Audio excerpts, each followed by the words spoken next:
पे हमारे पास एक रेंज है, तो उस रेंज की जगह हम एक सिंगुलर वैल्यू जब चाह रहे हैं तो हम क्या करते हैं, हम उसको मिड पॉइंट ले लेते हैं। ये बात समझ में आ गई? ठीक है।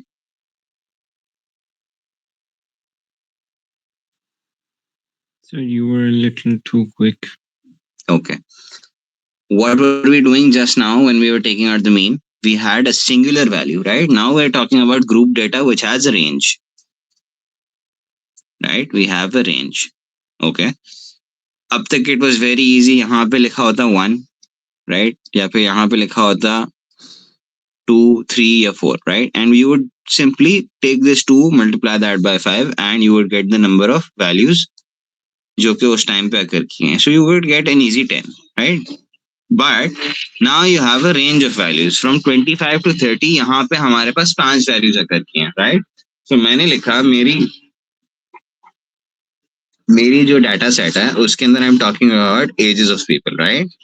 सो मैंने एक ग्रुप ऑफ पीपल लिया, एक सोसाइटी के अंदर गया, वहां पे 30 पीपल है. ओके, उन 30 पीपल में से from the age of newborns to the age of 10, right, मैंने कहा कि 10 लोग हैं, right? So there 10 children from the age of newborns, so 0 years to 10 years, right? So एक मैंने 10 बच्चे हो गए, right, within this range from 0 to 10. ठीक है. फिर मैंने लिखा 10 to 25. 10 to 25 के अंदर from teenagers to young adults to adults, right? तो मैंने उसके अंदर लिखा, वहां पे हमारे पास है 15 people, right? And from 25 to 70 के अंदर मेरे पास हैं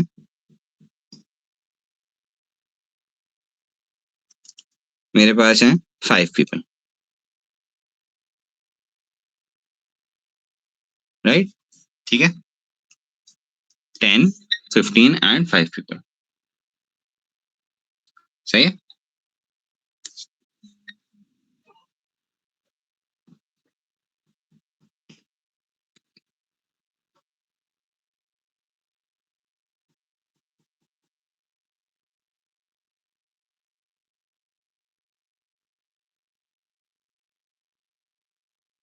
क्या समझ में आया?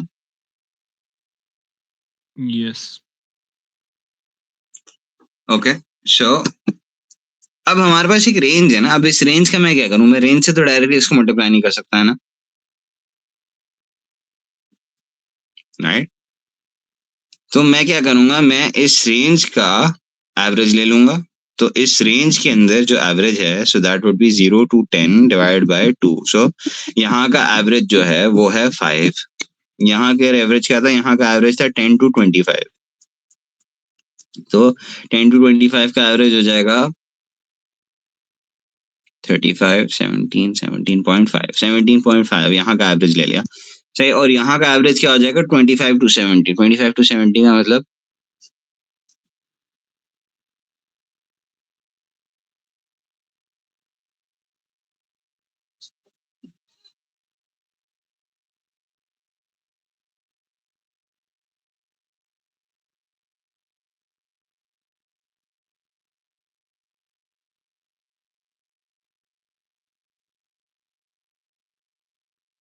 राइट. सो 25 प्लस 70 कितना होता है?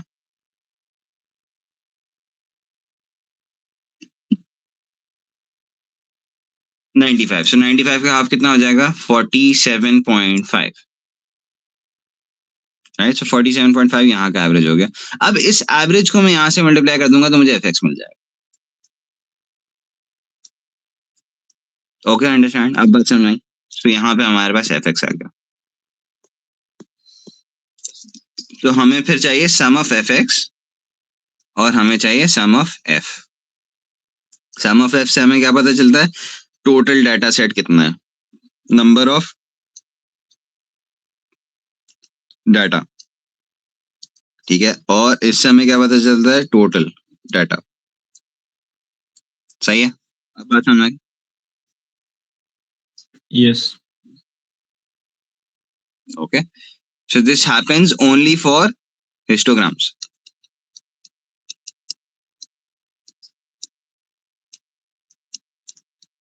ओके उसके बाद हमारे पास स्कैटर डायग्राम्स होते हैं. ओके अगेन मॉडल क्लास कौन सी होगी? मॉडल क्लास जो है you will see which ever has the most frequency. सही, तो आप उस क्लास को लेंगे. फॉर एग्जाम्पल यहाँ पे मॉडल क्लास क्या है? यहाँ पे model class is 15, so model class would be 40 to 45.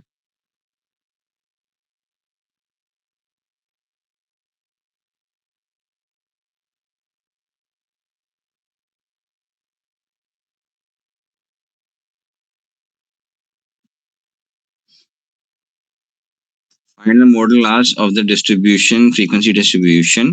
So frequency सबसे ज्यादा किसकी है? 27 सबसे ज्यादा है, and that is 45 to 50. So the modal class is 45 to 50. Scatter diagrams क्या है? स्कैटर डायग्राम्स के अंदर हमारे पास इस तरह प्लॉटिंग होती है, राइट? सो यूल प्लॉट और उसके हिसाब से you'll take a straight line जो सबसे करीब हो.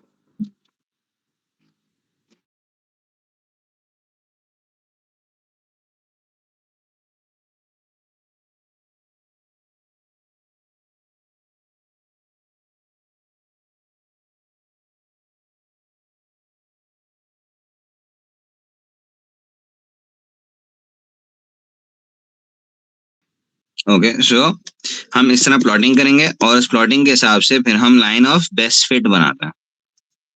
लाइन ऑफ बेस्ट फिट इस तरह बनती है कि you have all the closest values, right? So you will have to make a line that is close to all of these points.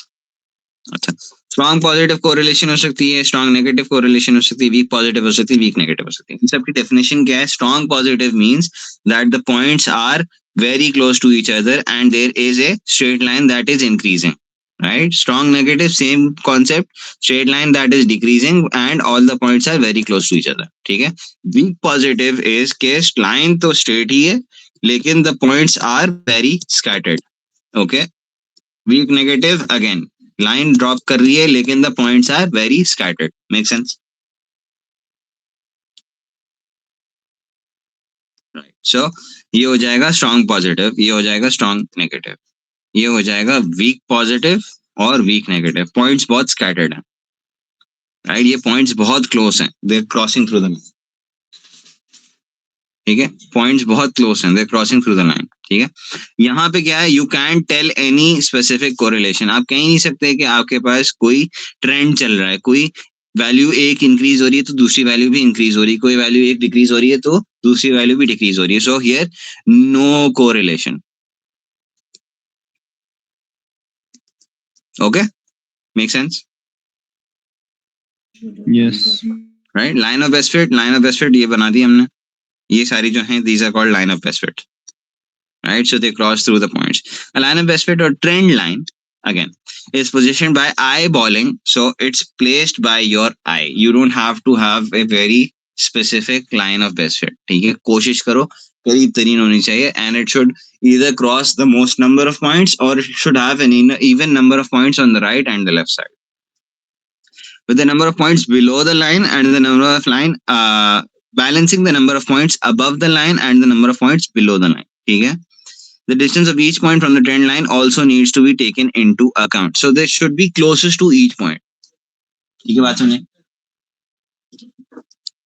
उसके बाद you can take the gradient to find the trend. Okay. Now look at this and read it for a single second.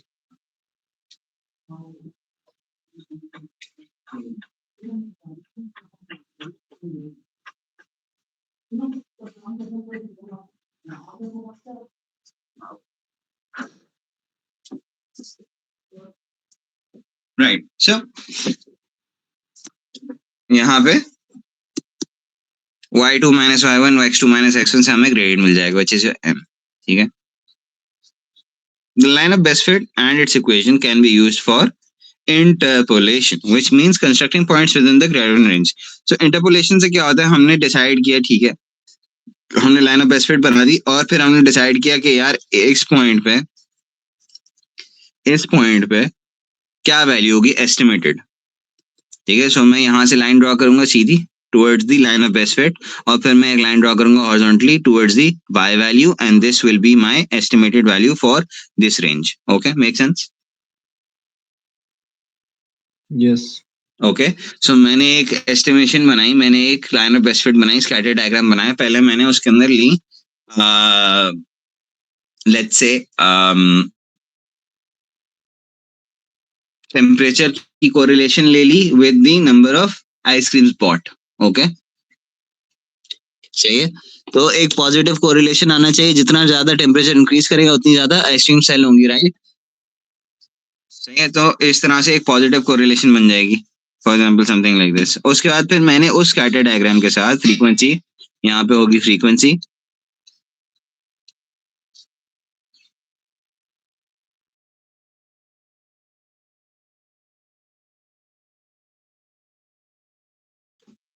Right? सो उस scatter diagram की यहाँ पे होगी frequency और यहाँ पे होगी which would be the number of ice creams, और यहाँ पे होगी टेम्परेचर इन डिग्री सेंटीग्रेड. सही है.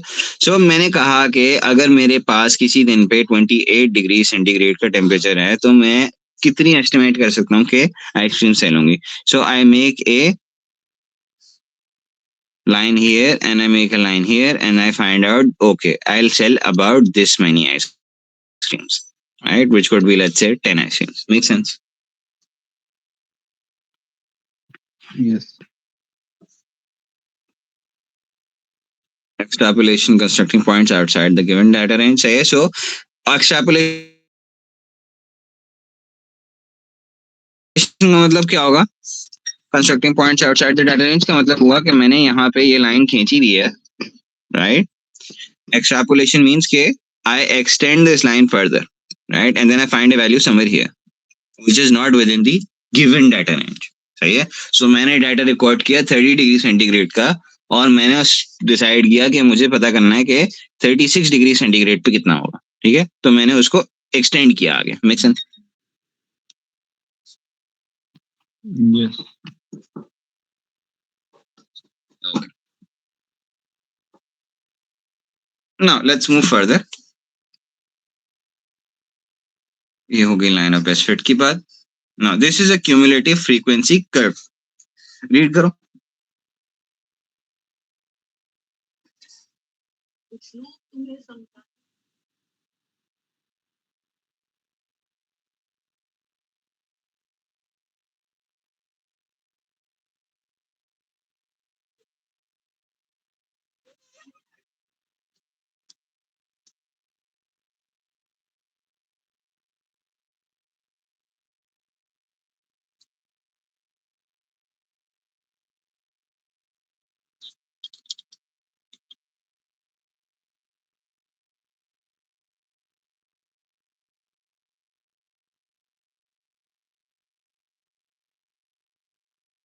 रीड करो. A cumulative frequency curve is drawn by plotting the cumulative frequencies against the corresponding measurements.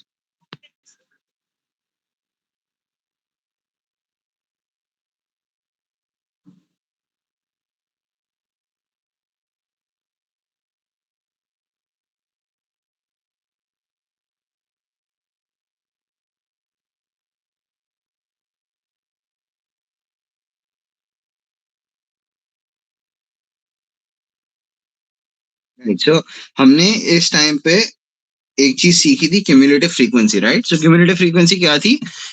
So you have the current frequency and you add the previous frequency, right? So उससे क्या बनता है? उससे इस तरह का एक कर्व बनता है, एंड शेप्ड कर्व, राइट? अब हमारे पास उसके अंदर कोई चीज होती है which is called quartile, inter quartile and upper quartile. So lower quartile, upper quartile and inter quartile. So इनके अंदर क्या होता है? 25% ऑफ द क्यूमुलेटिव फ्रीक्वेंसी पे जो वैल्यू आएगी that is called quartile, lower quartile, right? जो 75% ऑफ क्यूमुलेटिव फ्रीक्वेंसी आएगी वैल्यू, उसकी जो एक्स एक्सिस की वैल्यू होगी that is called your upper quartile, and 50% जो इन दोनों के सेंटर की है, right, that is called your middle quartile.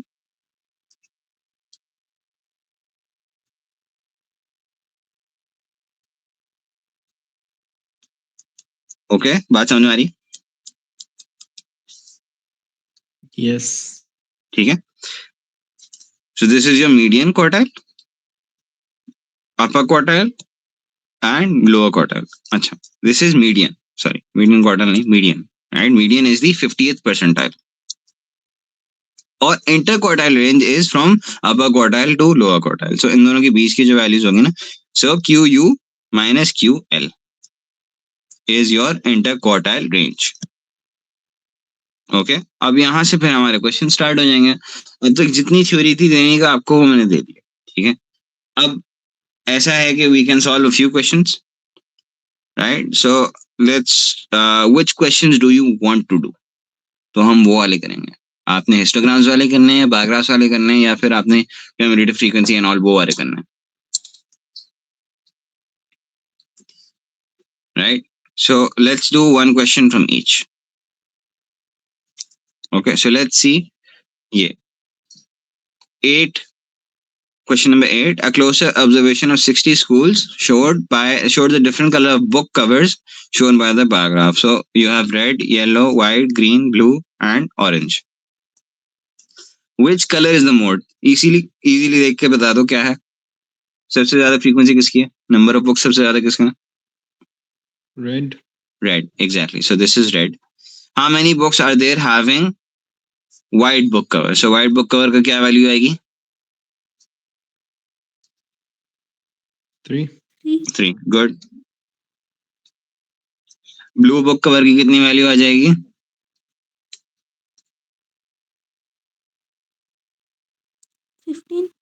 15. Good. और ग्रीन बुक कवर की क्या वैल्यू आ जाएगी? 12. ऑरेंज बुक कवर की क्या वैल्यू आ जाएगी? 8. How many more blue book covers are there than green book covers? So blue वाली कितनी है? blue वाली है हमारे पास 15 और green वाली कितनी है हमारे पास 12. क्या हो जाएगा? 3. Easy. Okay. ठीक है, अब यहाँ से हम थोड़ा सा और आगे बढ़ते हैं. Let's move on to Shahrukh. Shahrukh क्या कह रहा है? शाहरुख के अंदर हमारे पास क्वेश्चन है पाई चार्ट का, राइट? पाई चार्ट का क्वेश्चन है first 120 cars pass in one morning. So हमारे पास टोटल वैल्यू क्या आ गई? सो 360 is equal to 120 degree, 120, right? ये बात समझ में आई? ये क्यों लिखा मैंने? Yes. Right, so 360 is equal to 120 अगर हम लें कार्स और angle, right? So total angle हमारे पास 360 जो है वो 120 होगा. ठीक है, ये two a pie chart of its result which colour is the mode? So सबसे बड़ा कलर कौन सा है यहाँ पे? Red, exactly. सो मोड जो है हमेशा सबसे बड़ा वाला पाई चार्ट के अंदर सबसे ज्यादा जो होगा वो मोड हो जाएगा. What fraction are the black car? So black car is 60 degrees, right? So 60 degrees का मतलब क्या होगा? फ्रैक्शन होगा 60 over 360. तो कितना हो जाएगा? What is the fraction? 6 over 36. 1 over 6. और भी काटो ना. Yes. Further. Right? So simplify it to its final form. So 1 over 6. How many green cars passed Shahrukh? So 45. Now we have the angle, we have the total angle, we have the total number of cars. So हम क्या कर सकते हैं? Cross multiply कर दो.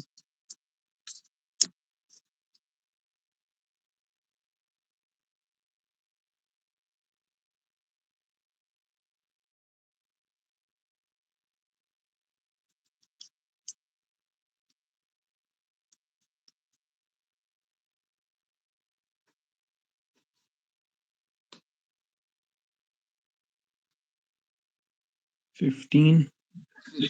Very good.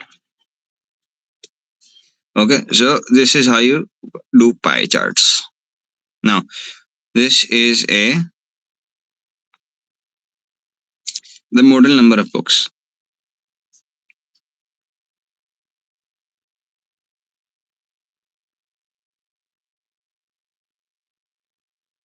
क्या हो जाएगा?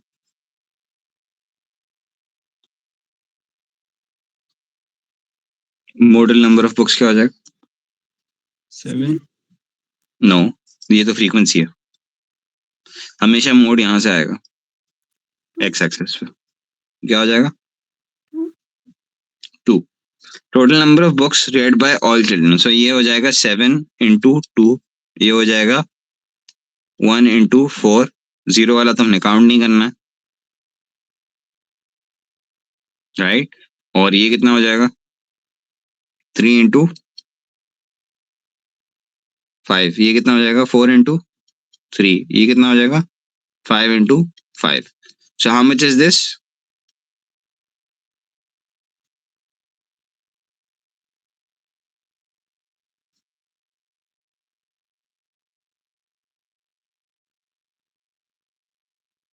How many books are these?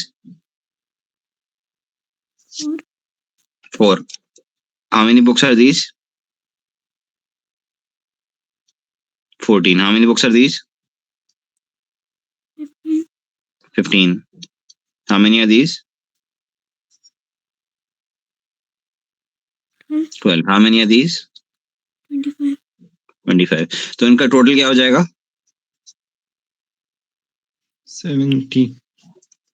70 books. Okay, 70 books हो गए हमारे पास. अब उसके बाद वो क्या पूछ रहा है, the proportion of children who read more than 3 books, giving your answer as a fraction. More than 3 books का मतलब क्या हुआ, यहाँ से आगे, राइट. सो मोर देन 3 बुक्स कितने हो गए, एक 12 हो गया और एक, सॉरी, मोर देन 3 बुक्स का मतलब हुआ नंबर ऑफ बच्चे चाहिए ना. सो नंबर ऑफ स्टूडेंट्स कितना हो जाएगा, एक 3 है और एक 5 है, राइट. राइट.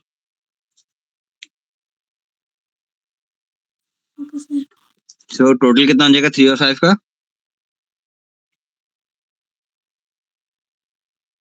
3 और 5 का टोटल क्या हो जाएगा. Sir, I didn't get this question. Okay, the proportion of children who read more than 3 books. More than 3 books का मतलब हुआ either they read 4 books or 5 books. So how many children read either 4 books? 3. Right. And how many children read 5 books? 5. 5. So कितने student हो गए, 8. 8. और total number of students कितना है, 7. Oh, sorry. 25. 25. Total बोला, मॉडल नहीं बोला, right. So 25. So this is your proportion. Make sense? There is more of this only, right? यहाँ पे within this. Now यहाँ पे looking at यहाँ पे data set को, यहाँ median क्या होगा, median is the center value. So first of all you will arrange all of these values into a order from lowest to largest. उसके बाद फिर आप center वाली value लोगे. So 8 grades हैं, so you will take the 4th and 5th value, इनका आप add करोगे और divide by 2. So first value कौन सी होगी,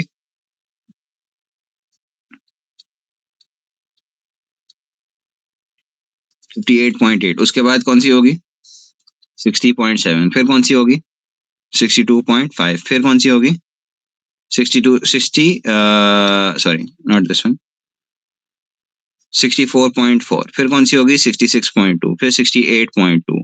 फिर 69.2. फिर 70. सो अगर हम इसको देखें तो हमारे पास थर्ड एंड फोर्थ वैल्यू कौन सी है. सो this is the first one, this is the second one, third one, fourth one, fifth one, sixth one, seventh one, ninth one. So which is the fourth and fifth value? और फिर 66.2, इनको divide by 2 कर देंगे, right? So that will give you the median. Understand? Yes. Okay. Mean क्या हो जाएगा, mean would be average ले लेंगे, सबको ऐड करेंगे, डिवाइड बाय 8. ठीक है. Okay. Now following the distribution, तो हमारे पास मोड क्या हो जाएगा इसके अंदर, देख के बता दूं.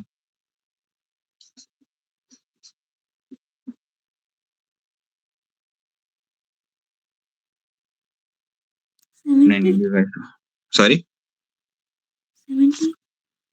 यहाँ पे मोड देखना, क्वेश्चन 2 करना, 3. ठीक है, 3 होगा. मोड है ना बच्चे, मोड इज जो सबसे ज्यादा आ रहा है, 3 2 दफा आया है ना. Okay sir. ठीक है, उसके बाद फिर हम क्या करेंगे, अब हमने निकालना है मीडियन. तो मीडियन के लिए क्या करेंगे, मीडियन के लिए हम कर देंगे इसको ऑर्डर 3 2 3 3 4 6 8 9. कितनी नंबर ऑफ वैल्यूज हैं, 1 2 3 1 1 2 2 3 3. क्या बचा पीछे बीच में, 4.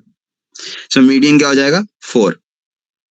ओके, मीन क्या होगा, मीन निकालेंगे, इन सबको ऐड करेंगे, डिवाइड बाय 7 कर देंगे.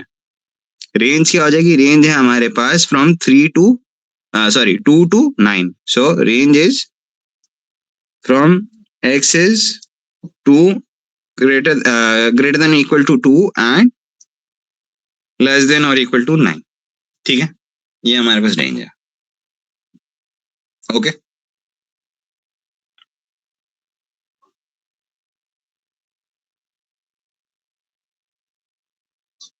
सो this is how you take out mean median mode in सब का. उसके बाद फिर आगे जाके फर्दर यही चीजें.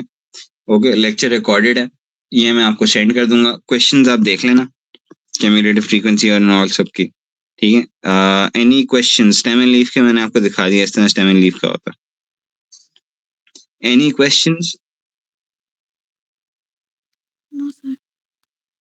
ओके, अब हमने करना ये है कि you are done with your syllabus. Now what I want you to do up until 4th, up until the अपनी नेक्स्ट क्लास का है Monday, right? Yes sir. Yes. Okay, Monday I'll send you a paper on Sunday. Okay, paper का time होगा अपना ही, right, जो होता है. सही है. Abdullah, you have to tell this to Gani as well. Okay, so you have 1 hour 20 minutes for your paper. Paper 1 होगा, so there won't be any calculators allowed. Nabira, you have to do this as well. Okay, syllabus आपका complete हो चुका है. पास paper दे रहा हूँ, yearly pass paper होगा. Okay, आपने वो पेपर सॉल्व करना है with in the time given. So 1 hour 20 minutes का पेपर है, तो 1 hour 20 minutes के अंदर करना है, उससे पहले नहीं करना. ठीक है, if you are done early you solve the paper all over again. Okay, you check your answers, you recheck it all over again. Okay, okay sir. सही है. उसके बाद I will send the marking scheme the next day. So you will check that paper. Okay, आप उसे check करेंगे और जो उसके अंदर एरर्स होंगे वो आप मार्क करेंगे. You will scan that and you will send that to me errors के साथ और अपनी स्कोर के साथ. सो अगर आपने स्कोर किया 80 मार्क्स का पेपर है एंड इफ यू स्कोर्ड 50 60 सही है 70 whatever you scored, you will send that score to me. You will send the time in which you completed your paper and you will send the time that you spent rechecking. Okay, आपने अपने आप को time करना जरूरी है, right? Okay sir. Because you have to complete this paper within the given time. 2 बातें ये हो गई. उसके बाद फिर you have to send in your score. You have to check the paper yourself through the marking scheme.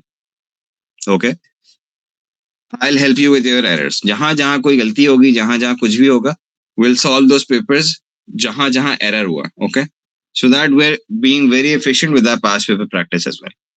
अब pattern ये होगा कि I'll send you the paper for paper 1. Paper 1 हमने करना है मंडे. एवरी मंडे हमने पेपर 1 करके आना है. You will solve it and you will come here. Okay, with a scanned PDF, with your errors, with your checked paper. ठीक है, make sense? Okay sir. Okay, Monday जैसी class and होगी आई will send you a paper 2. Paper 2 आपने करना है Tuesday को करें, आप ट्यूसडे को कर सकते हैं within the time given. So do you want me to give you the paper on Tuesday और Monday? Tuesday, I would say Tuesday. Okay, so I'll send the paper on Tuesday. आप Tuesday को करें within the given time, which is also again 2 hours. Okay, paper का first page के अंदर सारी details लिखी होती हैं. Paper 2 we will do on Tuesday and you'll come on Wednesday with a checked paper. Okay, again फिर उसके अंदर एरर्स जो होंगे वो हम Wednesday को चेक करेंगे. Okay, इस तरह we will be much more efficient and we'll be able to cover a lot of past papers till the end of our session, which would be either March or April. Okay. So हमारा substantiated efforts only. We will be working towards reducing errors within papers. Okay. Make sense? Yes. बाकी I'll send practice worksheets जो मैंने अभी भी भेजी थी. I'll send for more. ठीक है. So वो भी send हो जाएंगी. ये भी हो जाएगा. Papers करने हैं. I'll send you the paper. Today is Thursday, right? I'll send you the paper tomorrow, or I'll send it today. So you can solve the paper. Check the paper. लाजमी है. Check the paper. ठीक है. Marking scheme आपके पास available हो जाएगी. Check करना है, solve करना है, उसके बाद मुझे चेक करके जो आपके पास एरर्स होंगे वो दिखाना है. सही है. I have no qualms even if you score 30 out of 80. Okay, we have to make our errors foolproof. ठीक है. Make sense? Okay. हमने उस 30, अगर आपका स्कोर आ रहा है 30 out of 80, we have to bring that up to at least 60 before your papers. Okay. So that is the plan. Okay, Nabira, any questions? No, sir. Sir, chapter कौन सा होगा Monday वाला? We're done with the syllabus. Syllabus complete हो चुका. पूरे practice paper भेजेंगे आप उसके लिए? Stats का मैं अभी भेज रहा हूँ. I am sending stats today. Okay sir. Okay. Any questions? इस पैटर्न के बारे में कोई मसला जो पैटर्न डिसाइड हुआ? ठीक है. Will you be able to check the paper on your own? Sir paper 1 और पेपर 2 में कौन कौन से चैप्टर्स होंगे? ओके. सो पेपर 1 के अंदर ना ज्यादा डिफरेंस नहीं है in terms of syllabus and paper 2 के अंदर. सही है. जो आपके ज्यादा क्वेश्चन सॉल्विंग वाले होते हैं जिनके अंदर you have to use a calculator, कुछ अलजेब्रा वाली चीजें होती हैं where you have to use the calculator, वहां पे आपके पास ऐसा होगा कि you'll have them specifically within paper 2. Okay. But most of the chapters are in paper 1 and paper 2 both. Say trigonometry जो है, it won't be in paper 1. Trigonometry would mainly be in paper 2. Okay. So some chapters are specific for paper 2 and some chapters are specific for paper 1, but largely the entire syllabus is covered in both papers. ठीक है. अभी मैं आपको अगर एक paper में दिखा दूं, सही है, so you will get a better understanding. Have you seen past papers before? Yes, but maths के नहीं. Maths के नहीं देखे. So let me show you the paper.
Right. So this is the question paper for paper 1.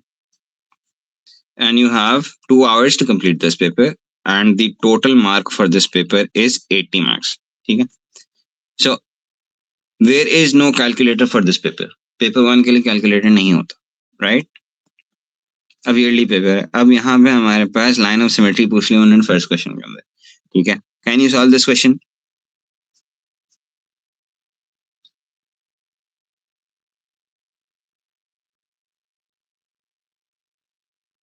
कुछ समझ में आ रहा है? A And T. right. So A and T would be the answer for this question. Rotational symmetry. So rotational symmetry would be, if you rotate it, it would be the same. Right. So rotational symmetry किसकी होगी?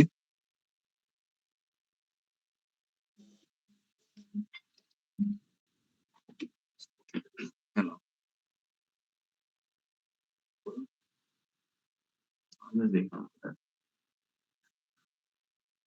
बोलो, काम बोलो. हाँ पता है.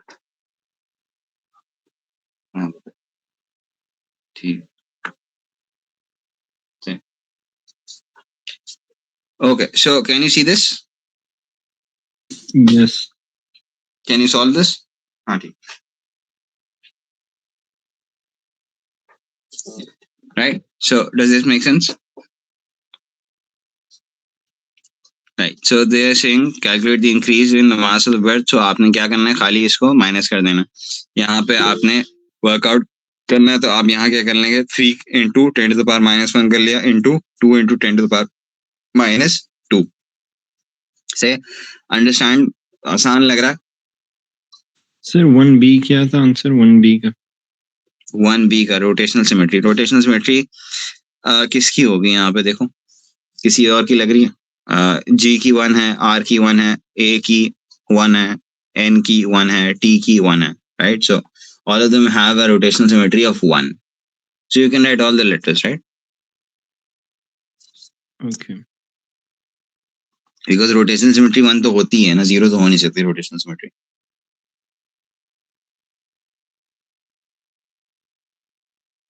Okay, और देखो बाकी क्वेश्चंस के अंदर कोई वो नजर आ रहा है? एनी डिफिकल्टी लग रही है? 15% of 40. Can you do that on your own? Right, ABC is a triangle using a ruler compass. Okay, यहाँ पे आते हैं आपके पास कंस्ट्रक्शन के क्वेश्चंस. अच्छा, you have to print this paper लाजमी. Say you can't do this अलग से अपना शीट्स के ऊपर. You can do it on sheets, लेकिन I would prefer कि you print the paper on your own.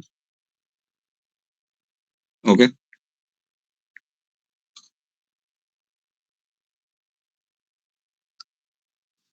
Measure the angle BAC.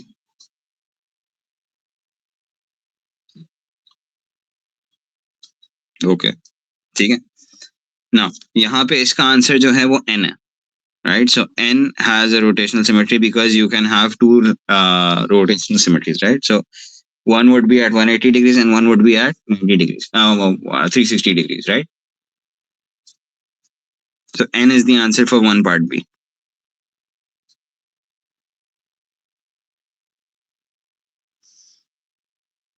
Complete the table. ठीक है. So these are the questions. अच्छा, उसके बाद में marking scheme is very basic. सही है. I'll show you the marking scheme. So if you have 1 mark तो आपके पास easily आपने खाली आंसर के मार्क्स देने हैं, right? So जैसे हमारे पास फर्स्ट क्या है, A and T का आपको 1 नंबर मिल जाएगा, N का 1 नंबर मिल जाएगा, 65 का आपको मिल जाएंगे नंबर्स, right?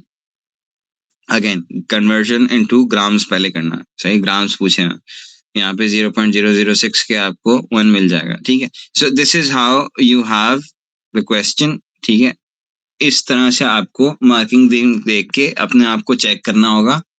पेपर पहले सॉल्व करेंगे, उसके बाद आपने मार्किंग स्कीम के थ्रू चेक करना है. एंड वी हैव टू सी कि हमारे पास स्कोर genuinely कितना आ रहा है. So I don't want कि you're checking the marking scheme on your own, उसके बाद फिर आप solve कर रहे हैं. Because even if you score 80 out of 80, that doesn't matter if you did it through the marking scheme, right? Make sense? Okay. Yes. सही है. So I'll send you the paper. उस पेपर को आपने solve करना है. Paper को 2 घंटे में सॉल्व करना है. 80 मार्क्स का पेपर होगा. Okay, so I showed you paper 1, I'll show you paper 2 as well. Okay, so no, it's a variant. Sir, I have a doubt. Yeah, बोलो. सर आई थिंक जो आपने PDF भेजी है उसमें नहीं लिखा कि पेपर 1 में कौन से चैप्टर आ रहे हैं, because I want you to be more specific. Like ऐसे लाइक पता चलेगा what there's no specific guideline ना that specifies कि ये papers, ये जो हैं chapters paper 1 के हैं, ये chapters paper 2 के हैं. Okay, there's no specific denotation के these chapters are only for paper 1, these chapters are only for paper 2. the syllabus that you have, it's liable to have, every question within paper 1 and every question within paper 2. There are only a few topics which are, based on completely calculator work, right? So unke andar aapko you'll have, now this is your paper 2. Now paper 2 is 2 hours 30 minutes, right? And you have calculator इसके अंदर आप use कर सकते हैं, and you have to have your geometry box as well.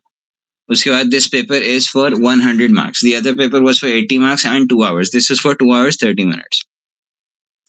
Okay, now यहाँ पे हमारे पास है, now you have calculator based questions. Okay, क्या करेंगे? 670 को 6760 को 1183,000 को इससे डिवाइड कर देंगे, राइट? यहाँ से आपने परसेंटेज लेके आपने दूसरी उसका वो निकालना है. तो बेसिकली हमारे पास इस टाइप के क्वेश्चन है जिनके अंदर कैलकुलेटर का यूज ज्यादा है.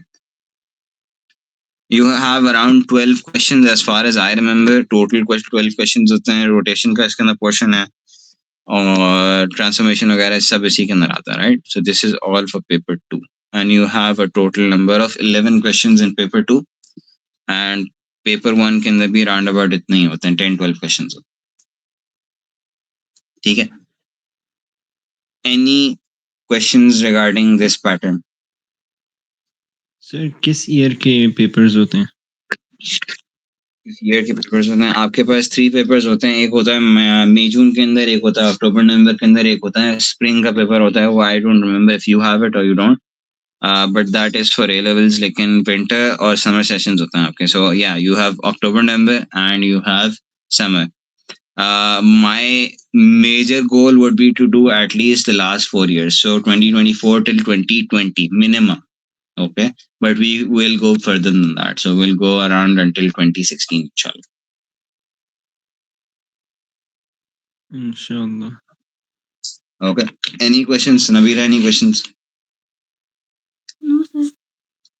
Okay, ठीक है. So I'll send the paper tomorrow, maybe on Saturday. I'll send this worksheet for statistics today. So let's send it here. Syllabus आपका end हो चुका है. Statistics से मैं भेज रहा हूँ ताकि आप practice कर लो statistics को.